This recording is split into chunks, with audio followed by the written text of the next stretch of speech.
జీవితాంతం కష్టపడి కొనుక్కుంటానో కట్టుకుంటానో అది కూలిపోతే దుఃఖం ఉంటుంది.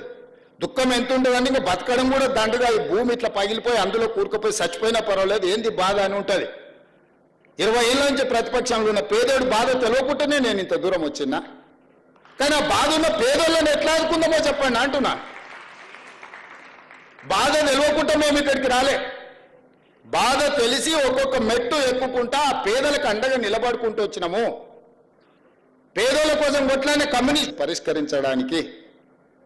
కాబట్టి దయచేసి ఇక్కడున్న కాక అభిమానులందరికీ కాంగ్రెస్ పార్టీ కాక కుటుంబం, ఈ పార్టీకి కష్టం వస్తే మీకు అందరికి కష్టం వచ్చినట్టే, మనందరికి కష్టం వచ్చినట్టే. కష్టపడి తెచ్చుకున్న ఈ ప్రభుత్వం, ఇందిరమ్మ రాజ్యం ఈ రోజు మన మీద దుమ్మెత్తిపోయాలని అధికారం కోల్పోయిన వాళ్ళు విచక్షణారహితంగా ఎట్లా పడితే అట్లా మాట్లాడి సోషల్ మీడియాతోనే అధికారం